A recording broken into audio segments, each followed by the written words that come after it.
Coming up on Two Bid SoCon, we are talking Furman's big win at home against Samford, UNCG taking care of ETSU, and VMI picking up a big road win at Wofford. All that and more after a word from our sponsor. Two Bid SoCon is brought to you by The Ben Burnett Show. Sports, politics, anything else you're looking for. Weekends on Extra 106.3 in Atlanta or wherever else you get your podcasts.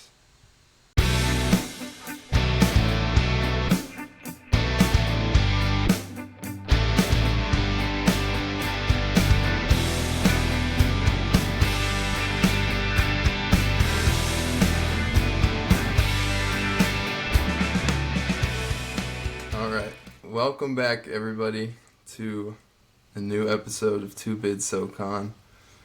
Jack Taylor, I want to start this episode with a question. Specifically for Jack, because Taylor wasn't here last year. Is tonight our all-time low? Jack? Yeah, could be. I don't know. I don't know what to say. It's just... y'all are sheep. You just follow me. I came out with the picks. I woke up the other morning. What's today? Wednesday? I probably woke up Monday morning and I sent my picks in. I did as soon as I woke up. All I saw was Matt texting Taylor, "Wake up," and I was like, "All right, let me do this." And then I all of a sudden see you be like, "Man, you're copying me." And then I saw yours. Okay. Yeah. So I send my picks. Here goes Taylor. Okay. He's like, "Well, Jack." Well, Taylor is a sheep. Taylor, not a sheep. That was my own. Yeah, I woke up, all I saw was wake up, and I was like, all right, let me make mine. I did not look at yours. Wait, let me see what Jack's are. And did No. Yeah. Okay. I would never pick Wofford over Samford, though, like last week. That was dumb. Yeah. That was crazy. Who makes the graphics? You. Me, correct? The one who saw me and Taylor and was like, Yeah, you're the real sheep. I gotta be the same too. I don't want to lose. You don't think I made my picks on Saturday night after we recorded when I was making other graphics? Where's your evidence? You're crazy. I'm sure you did. What do you mean, where's my evidence? It's on camera. I don't believe you. I don't need evidence. I don't believe you. Look, buddy. I just don't verbalize them to you guys. Why are we all blaming each other? We all suck tonight. This is what's happening. We're turning just on a each leader. other. We're lashing out.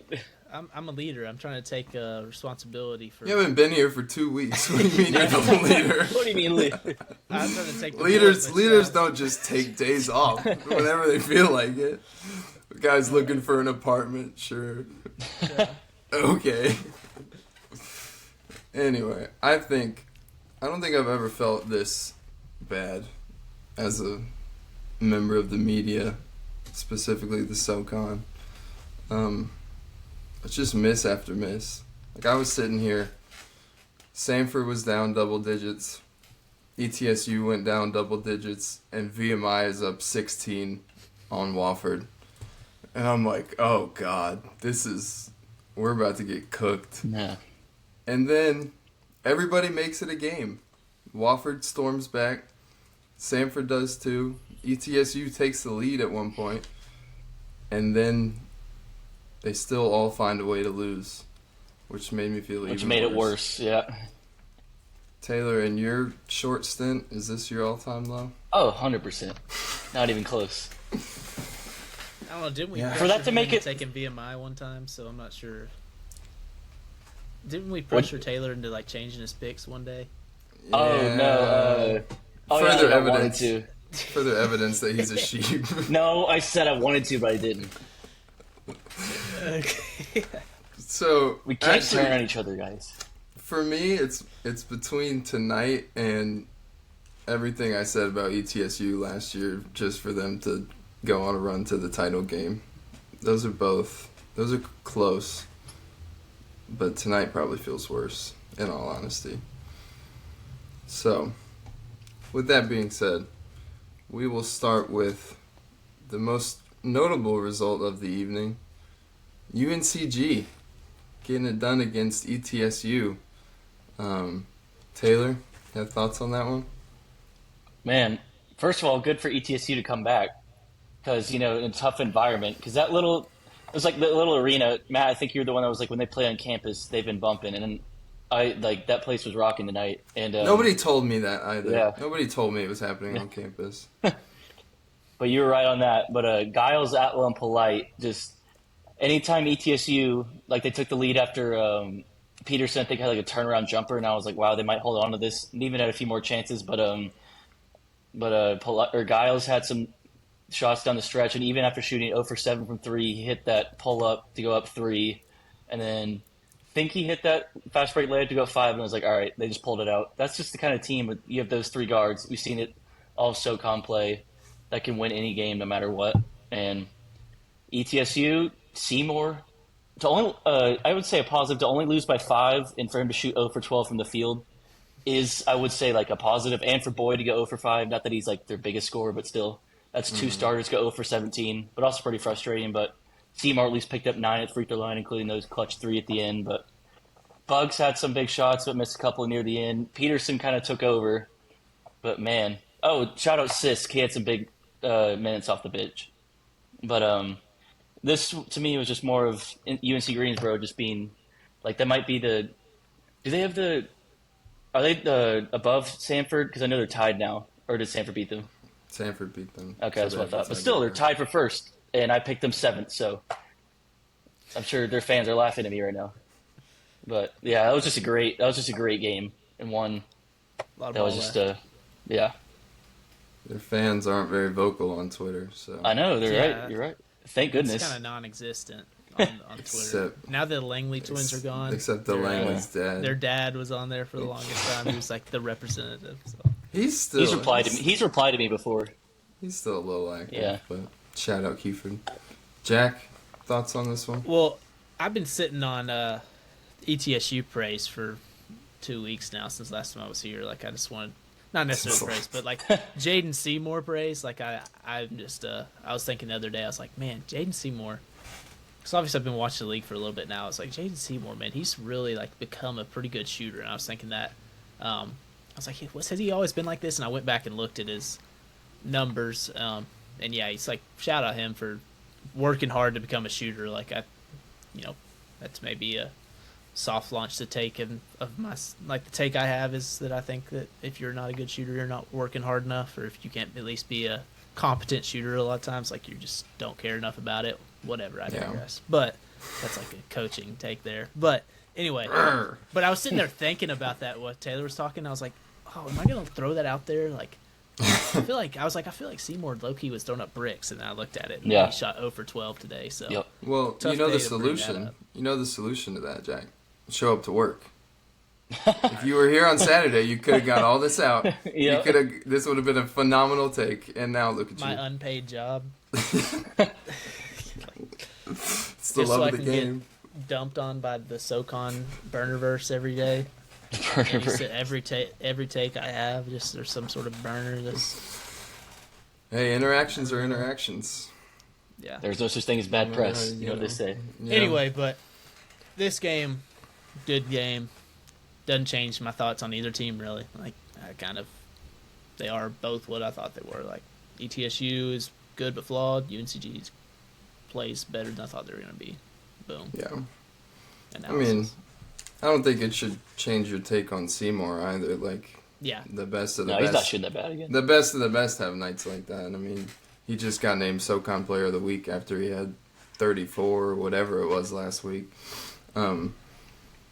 I just think UNCG really controlled the paint for a lot of that one. And I think having Giles and Donovan Atwell shooting as well as they did tonight, Donovan Atwell was 4 of 5 from outside. Giles was 10 of 18, but 1 of 8 for 3. Just on some of those pin downs and things like that, it gets ETSU kind of second guessing on how they want to guard it. Like, that's what you saw on the Jalen Breath slip to the basket for a wide-open dunk when both guys went with Giles. And then same thing, they got Etwell an open 3 on the other side on the left wing, and then Giles an open 3 on the right wing late in the game. They just, they miscommunicate on how they want to defend it, and then somebody's open every time. For ETSU, I'm starting to see, again, that kind of over-reliance on Kimari Peterson at a lot of times. When they're against man, they just a lot of possessions are like, here you go, Kamari, get us a bucket. And to his credit, 9 of 18 and 4 of 6 from 3 for 22 points. And John Buggs was 4 of 8 for 3 for 14 points, but nobody else had more than 9. So I mean, something else had to give offensively. And I think when UNCG switched to the zone and either Sisk or Seymour was in the high post, that's when the ball started to pop around offensively, and that's when they took the lead. And then just weren't able to make the plays down the stretch to grab that one. But yeah, kind of like Jack said, just two of the better teams in the league, both with their flaws, and UNCG just happened to pull it out tonight. So ETSU's kind of the same team they were like last year, as in the tournament last year. And I think a lot of my hype around ETSU coming into the year was like I expected more of a jump from guys. I just kind of feel like they're like the version of ETSU that we saw in the SoCon tournament last year was a contender, obviously. But that's also a team that was losing by 20 to Chattanooga, and the game looked over, was like, oh, well, that was a cool little run. And then, the greatest collapse of all time happened. Credit both teams. So, and I just kind of feel like they're the same way this year as they were in that little stretch, which is a good team. But I don't know. I was hoping they would have a higher ceiling than I've seen for the most of the year. Not to act like I'm super down, because they're still one of the best teams in the league, but that's kind of my take. What I've been seeing is like I expected them to make a jump, and really they've just kind of like they made a big jump right around tournament play last year, but I feel like they've just kind of sat around that level, and like Bugs is just kind of filled right in for where Asamoah was doing. Mm-hmm. So anyway. I would agree, because they're like kind of a weird team, because in their wins they look really impressive, and then their losses, other than tonight, they've like their flaws have really shown. I mean, even tonight a little bit. So like it's, I don't know. Yeah, to your point, I kind of thought they were going to extend more based off their tournament performance last year, and they just haven't yet. Who knows? Maybe they'll come out of the tournament and kill everyone. But yeah, they're a I don't want to say frustrating team, but at times can be frustrating. So yeah, I guess I could say frustrating. I don't know that there's a team in this league that's not frustrating, in all honesty. Honestly. Fair. I definitely think Kimari Peterson has taken that step forward, because consistent. I mean, would he be the player of the year right now if it ended today? I couldn't put money on anybody. He's one of the favorites, to be honest, but like it's the same issue that I had with that offense last year, where the ball just sticks, and like the shot clock's dwindling down, and we just take like a step back three, and it doesn't go in, and we're wondering why the efficiency is not there. It's because the ball isn't moving around on offense. But then you get the flashes of that happening, and the offense looks really good.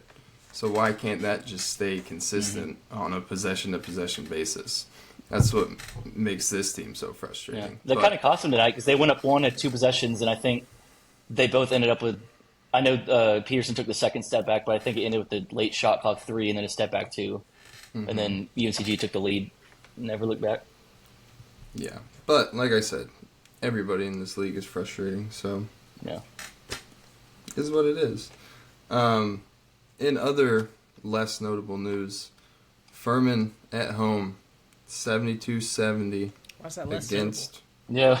I feel like that's pretty notable too. No, we don't need to talk about that. Not really. That's pretty notable. Shut up, Jack. I'll let you start on this one. I don't know. I think my takeaways sit more with Furman. Like I think Furman's play over the last 3 weeks. Ever since I had the feeling that it'd be so hard to beat them, like the game after I made the take that I thought really they were going to be like I couldn't foresee them losing. Like I knew it was going to happen, but I just couldn't pick against them. Ever since the game after I made that take, they have like totally just made that look stupid. Like they just night in and night out just frustrate me. And in fairness, there's not a team I want to. I would rather have in like the nation if you're down 10 points in the second half, like just the way they can storm back. Mm-hmm. But they're just such a interesting team, and I think it ultimately revolves around they have a Colin Holloway problem, and I don't think it. And I say that not necessarily in a told like he's all to blame, but I think his play is, and I think that's both his fault and I think it's the staff's fault because he is clearly pressing out there. Like what did he have tonight? He had 2 points tonight. How does a player who looked like one of the best players in the league early in the year and looked awesome, like it was like, how did they get this guy to Samford look as bad as he's looked recently? And I think he's so uncomfortable. He's obviously in a slump, and I don't think they're doing anything to help him out there. I just think you have to get him involved more if you want to reach that ceiling as the best team in the SoCon, another NCAA tournament. You've got to have him playing well. Like they're just not gonna reach the goals they want to without him. And I feel like that's both a him problem and a Bucky problem because I think Bucky ball is Bucky ball and they're not gonna change it for anyone. But you just got to get him more touch. I feel like everything ran through him early in the year. Like it was almost like way less of Jones. Like it was getting Holloway the ball and kind of low post mismatches or kind of letting him run a point forward sort of thing. And now it just looks like he's just like, oh my, I haven't touched the ball in forever. Like, I need to get a shot here. Let me drive. And it's an awful drive. A little bit like Champion does sometimes for Chattanooga, where it's just like drives into nothing and just takes a bad shot. I don't know. I don't know what the solution is. It may just be, game plan to get him the ball more early and get him good looks early. I don't know, but Samford is not going to be the Samford I thought they could be 3 weeks ago if Colin Holloway looks this bad. And I think a lot of people were to blame there. Taylor? I was more impressed with Furman today, mainly because of their defense. In that first half, they forced so many turnovers, and Samford was like, which I don't see very too often, is going down to the end of the shot clock and chucking up shots at the end of the shot clock. And then the only good looks really they got in the first half were like off offensive rebounds or the few times they got in transition. And the second half, though, they did get more buckyball. They started that press. They forced turnovers themselves. But, man, shout out Anderson and Bowser.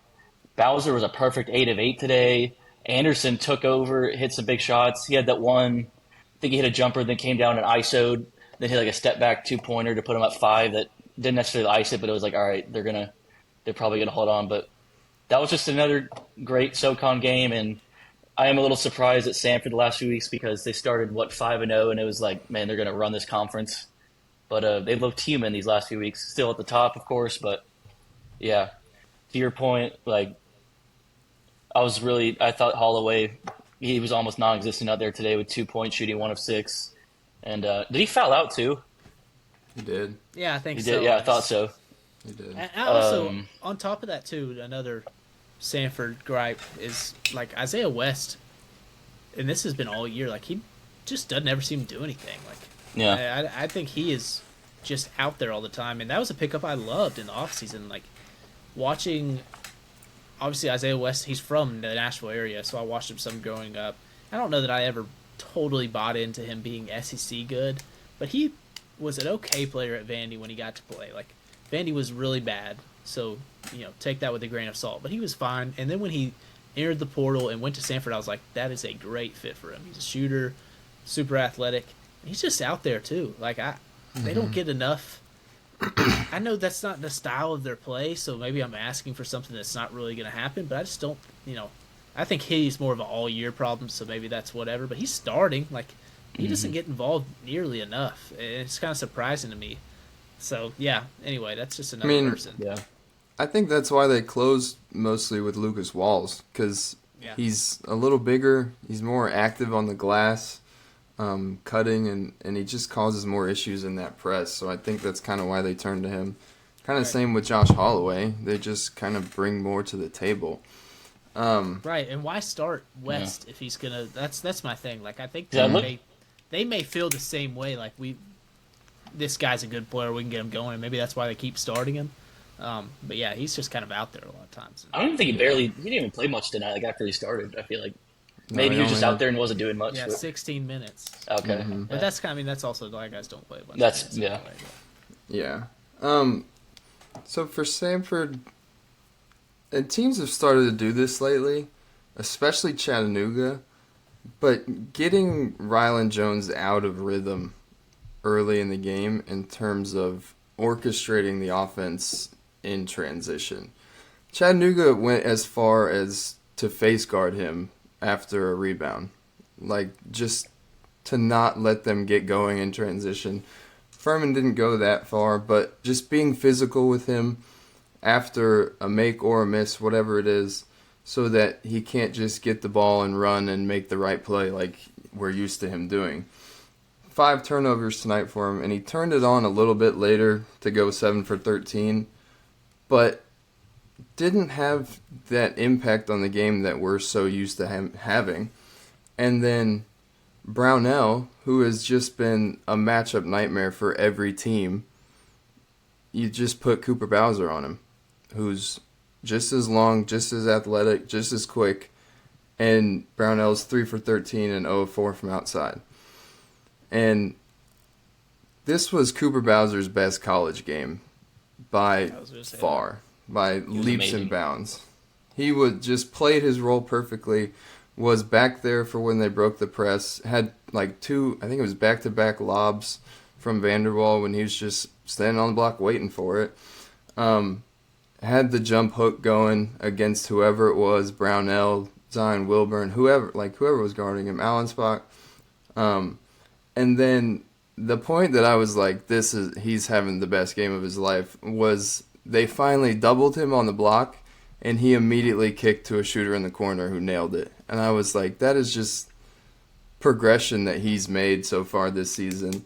And then Nick Anderson really is just picking up the slack that PJ Smith had tonight. You could tell they kind of keyed on him defensively. He went 3 of 14 from the field. But then Anderson, 9 of 13 and 5 of 8 from 3 for, I would assume, a career-high 24 points. So they played great defense and just good enough offense to get it done, in my opinion. Because 72 points, the offense isn't like one of the best in the country, but when you can defend like that and limit your live ball turnovers that let Samford get out in transition, that's what gives you a chance to win, and that's how they got it done tonight. So, I guess but it I was think an Bowser's impressive got to one. play. You talked about him. Like, I think sometimes they go away from him. I think tonight just kind of proved to me, like, like he's playing a ton regardless, but there's nights like where he doesn't get a full minutes, like he's the top guy, like if we go someone else. I think he's got to play. I think he's just way too talented. He did a bit of everything tonight. Yeah, I think tonight proved to me like there's definitely something there. And then I'll secondly say, because I didn't get to talk a lot about Furman just because I'm so frustrated watching Samford. Ben Vanderwall is playing great. Like, I almost think if I was game planning against Furman, part of my game plan would be to like not let him have an impact. And I don't know if that's just forcing him to shoot, like begging him to shoot, but he makes such a big impact with being basically a non-shooter out there. Like, every big board, he makes a ton of great passes, gets to the free throw line. I've loved recently what I've seen from him. So him and Bowser at my shout outs. And Molnar. I thought he had a couple big boards. I think he's a little bit similar to the rest of their guys, but I thought he played well tonight. So I feel like I've been a hater of him in the past, so let me give him credit tonight because I thought he played well. I don't want to intentionally pit them against each other, but Vanderwall has kind of slid into that Heen role in closing games next to Bowser, just because he's a little more versatile. He's playing good defends basketball. a bit better. He's playing really well, especially like you mentioned, cutting off the ball and things like that, leading them in offensive rebounding. So, one other thing on Samford, they got right there so many times and had plenty of chances to take the lead or tie it up, whatever it was. Lucas Walls gets an and one with, I think, 3 minutes to go, misses the free throw, leaves it tied. Then they give up 2 back-to-back offensive rebounds to Vanderwall and Garrett Heen, and then Trey Fort misses a layup when he's got his back to the basket against Nick Anderson. And then I thought Brownell had a really good look from three. That was a great look. And then Trey Fort, surprisingly, somehow got a pretty good look to win the game at the very end. I thought Nobody that was turned. Nobody made the ball turn.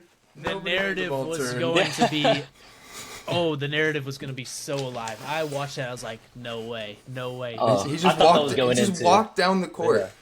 Man, I would have. That was a great look. I would have been so happy to see that just because I wanted to be so right there. I was like, yeah, this is a great look right here. Like, I understand not wanting to foul him, but you have to stop the ball somehow. You can tell, though, too. You can tell. The whole time he's around the court, you're like, yeah, he's pulling a three. Just how they're moving. When guys are coming up, they're like, yeah, he's pulling a three. And you just... You know it's back up. He's back up. Yeah. Moving on. It would have been so alive and well. Before Jack blows a gasket, we'll go to VMI. Grabbing one at Wofford, 74-67. Kind of a fun one. Wasn't paying attention as much because of what else was happening. But Taylor, your thoughts on this one? Let me start by giving VMI props because Johnson was on fire in the first half. Yildiz-Ogle, who had shooting 24% from three in the season, knocked down 3 of 7 from threes, had 15 points. Some guys stepped up. Bradley at 16. Guys stepped up when Cugilis had a rough game with 9 points and fouling out. And then, in the second half, it felt like one of those where they were going to let it slip away with Wofford hitting threes and coming back, but they made little plays just when they needed it. Like Wofford cut for 2, they get an and 1, or Yildiz-Ogle had a 3 to cut it to 4 and shush the crowd. That was pretty sick. And then, so let me just praise VMI as a great win. But Wofford, that was pretty they sick. make me sick. Talk about a frustrating team. You cut it all the way back, then you foul Filowich. That's the way to do it. 0 of 8 from the free throw line. 0 for 8, not even making one. I have something to say on this. This has become my new favorite thing on a Wofford broadcast. I knew you were going to say this. I already know. Every time somebody fouls Filowich, they'll just go, "Not a bad foul. Not a terrible foul." It's so funny. And then he just goes to the line and clanks both of them. They're like, "Not a bad foul." Clanks, it's for sure. So funny. It's hilarious. But keep going. But yeah, both the Baileys had good game. Justin Bailey had a tough ankle breaker step back to tie the game where I was like, oh, Wofford's going to win this. But I was just praising them real quick. But and then Corey Tripp didn't necessarily have a bad game, but he hit a tough 3 in that stretch too, and they just kind of stopped shooting. And that's kind of been the story. I feel like from what I've watched him this year, where like he took over games last year and he has solid numbers this year, but he like hasn't had that like takeover ability I've thought to come from him, because he's averaging 13, not bad numbers at all, but like he only had 8 points down and 9 shots, 2 of 5 from 3. They needed him to shoot the ball more down the stretch.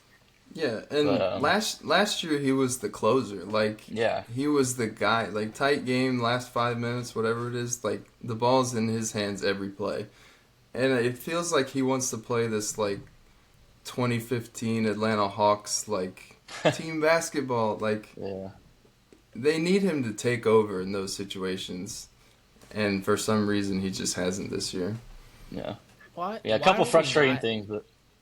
Why are we not hack-a-shacking Filowich?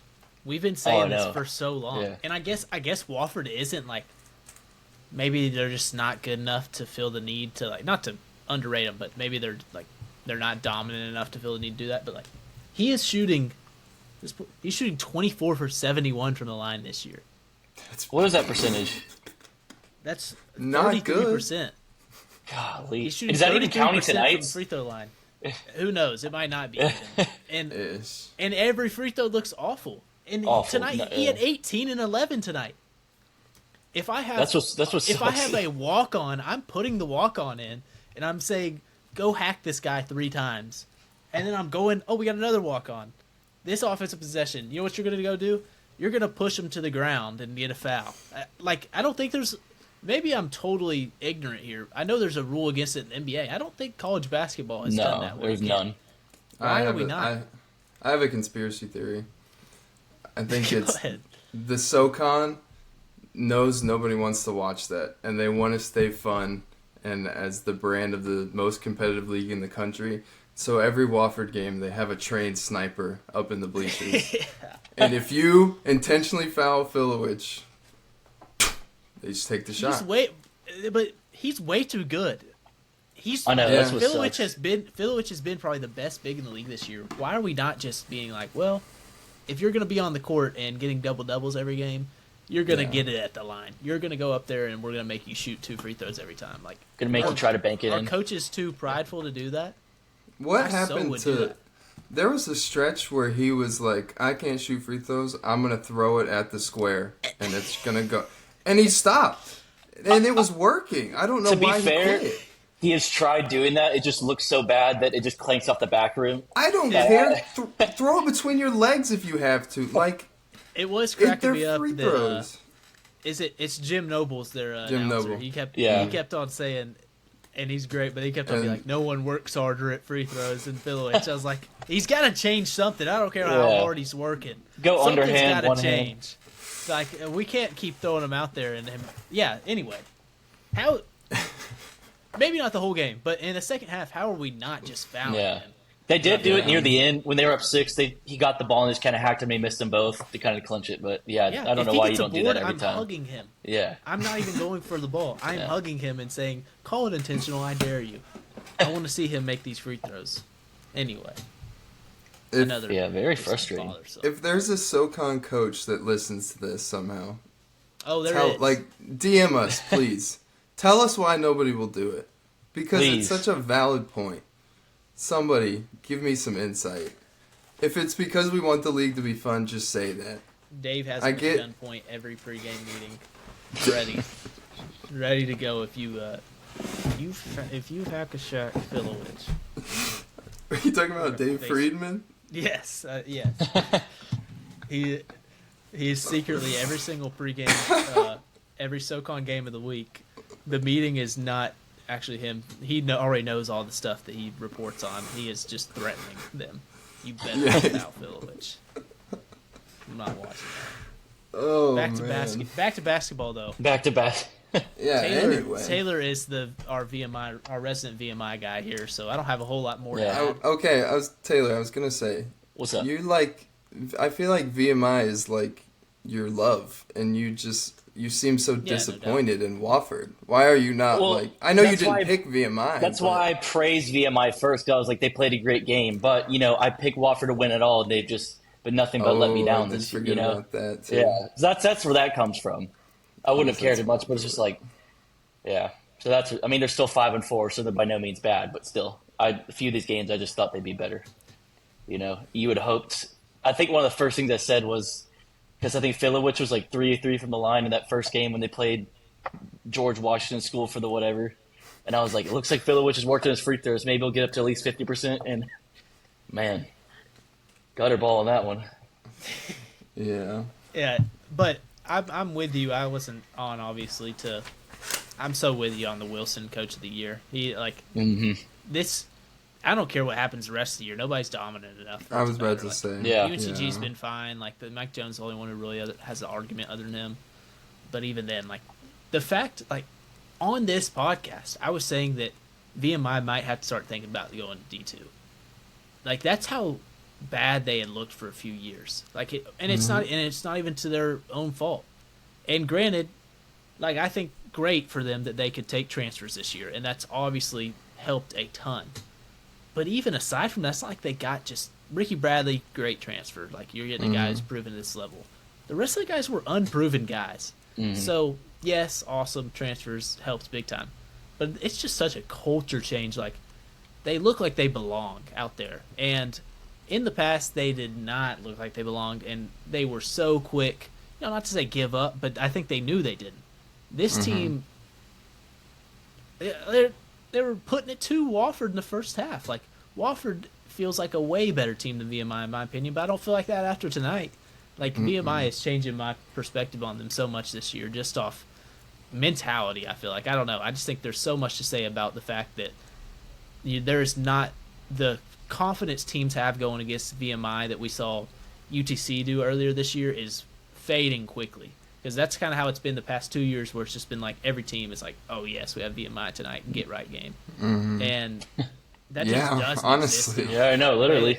They look, I mean, they just look like they belong. And I think that alone, even though that sounds like a low bar, if you think it is, you haven't watched VMI basketball the last few years, because it's pretty incredible what they're doing out there.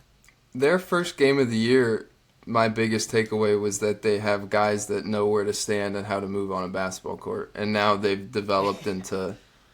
Do you remember? There's a good chance they're not going to play on Friday in Asheville. There's a really good chance of that happening. Do you remember one of the first things we talked about, Matt? Was it was after game one, and Kugilus was leading the league in scoring with 27, and we're like, wow, what a big deal. Now he's averaging 16, and I got to give myself props for one of my hot takes was that he was going to end up on an all SoCon team, which is possible. And I'll also say, you talk about them not. There's a chance they'll not play on Friday. There is a non-zero chance they could win it all. And it's probably lower than 5% too. So don't mishear me here. But there has been a 0.0% chance that they were going to win the tournament for the last, ever since Earl's left, and even really when Earl was there. You know, and Earl the last couple of years they were great, but Earl had like 500 record all time there. Anyway. But yeah, which is good. The fact that there's even a world out there where they win the tournament is unbelievable. And I'm not saying that's going to happen. It's probably not going to happen. But it's unreal that they look this much the part, like they are a Southern Conference team and not a team that needs to go to D2 like I kind of thought might happen at some point. Yeah. So, interesting part about this one. If I told you before the game that Ricky Bradley would shoot 3 for 10 and Kugilus would shoot 3 for 8, and they still won, what would you say? No chance. I wouldn't believe you. But they get 20 from T.J. Johnson and 15 from Ildizoglu to basically carry them. So we're starting now to get not only Ricky Bradley being great and Kugilus being a matchup nightmare, we're getting depth, which is... If they're shooting the ball, they shot 42% from 3 tonight. If they're shooting the ball like they have lately, this team is going to be a problem. Not only in Asheville, but the rest of the season. So, I thought Stuckey gave some good minutes today, too. He gave really good minutes, too. He had that jump ball with Filowich where they were fighting for it on the ground after it was called and rolling around. That was funny. And AJ Clark has become a really good, just athletic connector. Or no, that was Clark. I was thinking of Stuckey. Just seems to make the right energetic hustle play, whatever the situation calls for. So, definitely not that team to just chalk up as a win anymore. If you're Wofford, how alarmed are you by this? Same team. Same team I've been annoyed with all year. Yeah. It's the same thing, different day. Now, today was VMI. I feel like VMI's no different from their other losses. Like, VMI is obviously not the VMI we thought they were coming into the year. Like, they've changed the culture there and all that. But, yeah, same team, different day. Like, they could cut down the nets in exactly. In Asheville. They also could get 20 balled in the first game. Neither would surprise me. They're just really good, but also very... Yeah, it's like the same box score. Filowich, double-double, bad at free throws. The Baileys hit some big shots. And Tripp, I guess, only had 8 points, but... Bailey brothers. Yeah, it was... Yeah. The Baileys, like their brothers. The Bailey. Yeah. Elsewhere around the league. Elsewhere around the league tonight. Chattanooga, 84-60 win at Western Carolina. We're not even going to talk about this one. Huff goes for 25, and they get an easy win. Yeah, if you want to watch. And murder. Actually, I do have a take on that. Is it about Western SoCon. Carolina? No. Oh. The Southern Conference. Michael Cross. Why? Why are we scheduling 4 games at the exact same time? Why did the only game that got scheduled a different time was because it was on national TV and they wanted to get in that early CBS Sports slot. Like, why are all the games at the same time? If you want to grow the league and the people that are watching, don't make it where most people can only watch one game. There's not many people out there like us three that are turning on 2 or 3 games. Yeah. There may just be like 6 of us out there in the whole world. Why are all the games at the same time? That's so stupid. I'll further this point. Why are you doing that when you know that ESPN Plus only gives you 3 screens max? Yeah. Even those of us who want to watch all the games can't. Wait, you only get 3? Yeah, I only get 3. I was watching all 4 of them tonight. What are you paying for premium? My dad probably Congrats, is. buddy. Okay, buddy. Congrats, I use my pal. dad's account. I didn't know Nashville SC. Money spread on us now. Nashville SC will pay that good. Yeah. You really are an all-time low. Anyway, stupid. That's so stupid. Like, the fact that it's just hilarious. Like, all 4 games are at halftime at the exact same time. Yeah, I know. I was like, what do I do? Like, the fact that I'm like, all right, well, so-and-so, this game's gone to halftime. Let me go look at the other. Oh, it's at halftime, too. And that's just a me sicko problem, but I don't think it is. I think if you want people to watch your league, don't schedule all the games at the same time where they can only watch one game. Because if there's a good game in the 5 o'clock slot, there's probably a good game in the 7 o'clock slot if you just schedule them right. It's dumb. Also, why do we not use Thursday at all? I know, those are always the best games. I don't understand. I don't even care about that. Like, I just... And I agree, but it lets you split it up more, and you still give guys a day off between, like, I don't know. There's got to be a better way to do it than me, like, scrambling to watch all these games at once. Whatever it is. Anyway, Mercer, 80-46 over the Citadel. Citadel sucks. I'm gonna say that. Yeah. I said that last week. Not good. They are not. I think I picked the best bet against them the last 3 games, and it's worked every time. They're not good. Maybe that's a little too harsh, but they hurt me to watch. I feel like I could. I don't know. I just expected them to be. Like, I think Conroy's a good coach, and I thought they had some good pieces. They're just not good. I don't know. There's nothing that gives me any sort of confidence that makes me like, oh, there's positives here. No. Hurts me to watch them. Yeah. Because even though I picked them last, I was like, I didn't expect it this bad. Yeah, this is ugly. On the flip side, for Mercer, 40 to Mercer. Come on, or 34, whatever. Same. 40. Yeah. I feel like I think Mercer's fine. But. With what we've seen from Mercer so far this season, I was like, the line was 11.5, and I was still like kind of hesitant to put my money on Mercer to cover. I was like, you never know with this team. I feel like I was waiting for, not even that the Citadel was going to come out and shoot like 50% from 3 and win the game, but that Mercer was just going to lay an egg. So good to see them take care of business when they should. So that is all the action from tonight around the league. We'll now, for whatever you guys care about it anymore, do our Saturday game picks. Yeah, we lost all respect. Yeah, no one respects our picks anymore. Yeah, take this with a grain of salt, I guess. First game, Mercer at Chattanooga. Chattanooga. Are we all racing to answer first now? He saw me throw power C. Of course he goes with that. It's Chattanooga. And then I've got Samford at the Citadel. Same. Give me this. Samford, I guess. Oh my God. VMI. Yep. VMI at Western Carolina. We can't clean sweep all the games again, guys. I don't know. Okay. Well, there's a game on Sunday also. This one will be a toss-up. Wofford at UNCG. Give me the G. I think Wofford bounced back. Give me Wofford. Yep. Jay Gold by himself. Actually, is this game on campus or is that at Greensboro Coliseum? Don't worry about it. It's at the Coliseum. Give me Wofford. And Sunday, if you're not watching the Pro Bowl, you should be tuned in to Furman at ETSU. I got ETSU. I do too. What you got, Sheep? Yeah, give me ETSU. Man, no shade to Furman here, but just looking at this, Furman might be the worst 17-5 I've ever seen. So, just wanted to throw that out. 17-5 looks like they are a great team, and they're good, but sheesh. So that would mean you're picking... This is at it's at Freedom Hall. Also, Twitter Yeah. doesn't want us all to pick ETSU, so Yeah, or they'll get very upset they made us I don't think you can. know. Yeah. I don't All think right, they'll let you, so Jack. Give me Furman.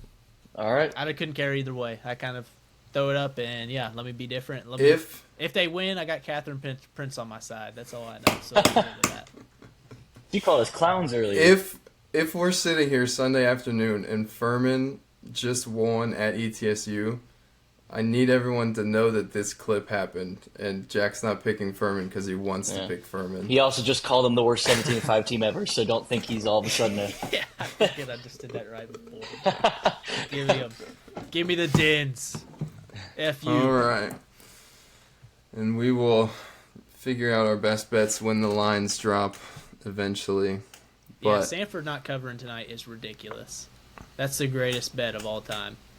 Samford plus 1.5 is the greatest bet of all time, and it didn't cover. well, and it moved all the way to Samford minus 1.5 by tip-off. And you had it at plus 1.5 and still lost. Damn. Meanwhile, That is Taylor brutal. and I had the freest wins of the night. I had Who did you Chat to have? cover, Chat by 10, Oh, and you had Mercer by 11. So yeah. we are all still tied in the picks, but Jack is now behind in the best bets, which puts him in dead last. Checks out. Let's Checks go. out my FanDuel account history right there. This also checks out when, you don't come on the podcast. So Taylor and I have been putting in the work. That's why we're Yeah. winning. Stop being Winning by mental one mental game. rep. You I've act like actually you've been had... turning on the podcast and debating with y'all in my car. So, take that. We should post that, actually. Like, Taylor and I will do a podcast, and then you react to the podcast. That would be Yeah, I'm cool. gonna do a Post that. reaction pod. Look at these idiots, man.